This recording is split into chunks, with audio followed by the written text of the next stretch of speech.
restroom and locker room policy. And as the board knows, and many of the audience knows, this has been a topic of discussion for several meetings, and it's now come time for the vote.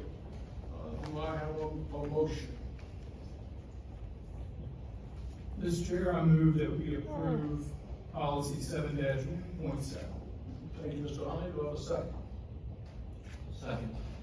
Thank you, Mr. Eikenberry. Is there any discussion? There is, Mr. Chair. Mr. May?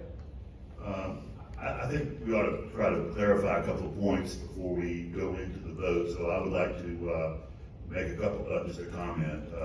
If passed, this policy will apply from this point forward. Those who have had a similar request resolved in the past will not be required to complete the process described in this policy if this policy is approved tonight. Is that the correct assumption or understanding? I think so, yes. Thank you for that. And Mr. Chairman, I'm sorry, Mr. Sutton? I'd like to add that the board fully intends to consider all relevant information, including birth certificates. Thank you, sir. Thank you, Mr. Sutton. Anybody else? Mr. Chair. Mr. Eikenberry? Also, the policy is drafted and passed will be implemented both to comply with Grimm versus Gloucester County and to protect privacy and safety interests of all students. Okay. Thank you, Mr. Eikenberry. Is there any further? Mr. Hunter? Mr. Chair and members of the board, it probably doesn't surprise anyone here on our board that I'm not 100% in favor of the entire policy. I do have concerns about some of the language that we've included. I would say that eliminating any of the specific items from the first paragraph or the bullet list of relevant information does not preclude the board from considering those items. However, that being said, I still think some of the language that's included in the policy, in my opinion, should be deleted. I believe that the criminal background piece should be deleted from the bulleted items, and I would be willing to make that an amendment to our policy tonight if that was something that the board would desire.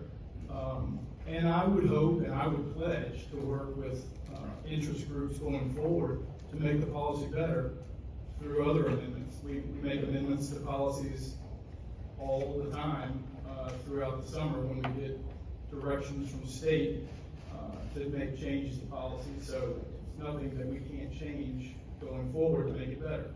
So while I am intending to support the policy, I certainly don't think it's perfect. And I do believe that we owe it to our faculty, staff, and students to have a policy at the beginning of the school year. And that's primarily why I'm supporting it. But I would like to put an amendment to the policy that strikes the criminal background piece. Okay. I have a motion to strike the criminal background bullet line. Is there a second? Second. Mr. May, second. Any discussion on the amended suggestion? Keep you straight, Madam Attorney. Mr. Chairman, I had a discussion on this item. I know this is a very sensitive item, and one we take very seriously. I know criminal background checks sounds scary. We're talking about. We can't hear you. It must be the amplifying system because I'm right here on it. Can you hear me now? Can you hear me now? Okay. Maybe I'll just start over again. Did you hear my beginning? I know this is a very sensitive issue overall, this policy, and particularly the criminal background check part of it. That's always a scary sounding word. But keep in mind, if we're considering where, for example, a biological boy is going to be allowed access to the girls' bathroom, and there's any criminal activity in that person's background that relates to this type of situation, we would want to know about that. I would think our people would want to know about we all know about the situations in Loudoun County and in Chesterfield County, I think, as well. I don't need to bring that up any further. I simply would say I am not in favor of this amendment. Any other discussion? Okay. We are voting now on the amendment motion, which is to remove the bullet line regarding criminal background check. I know you turn your head, and make it hear you. Criminal background check. All right. All in favor say aye. Aye. All opposed? No. Okay. No. I'm sorry, John. No. All right, Madam Chair, can we have a roll call, please? Mr. Hunley? Aye. Mr. Eikenberry? No. Mr. May? Aye. Mr. Red? No. Mr. Sutton? No. Mr. Axell? No. Ms. Hawkins? The amendment fails. Thank you, Madam Clerk.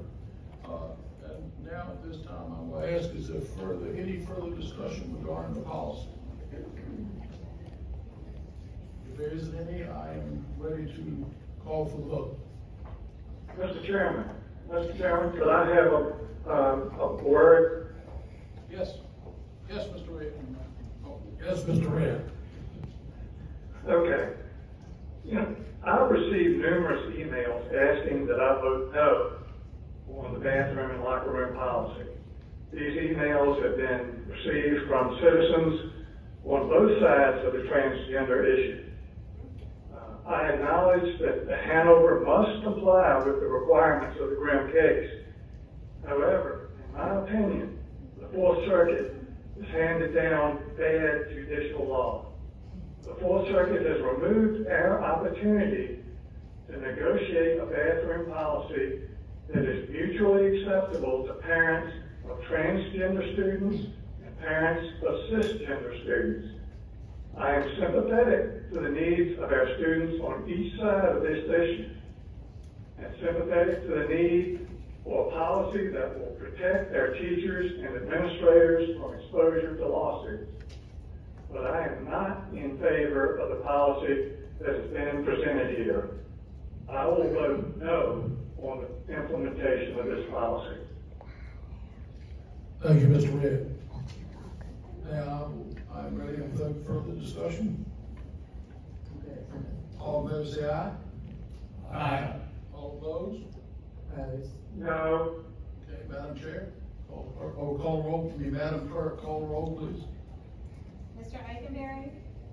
Aye. Mr. May? Aye. Mr. Red? No. Mr. Sutton? Aye. Ms. Hawkins? No. Mr. Hunley? Aye. Mr. Axell? Aye. The ayes have it. Thank you, ma'am. Thank you, ladies and gentlemen, for your patience. Thank you, ladies and gentlemen, for your input. Thank you for being with us this evening.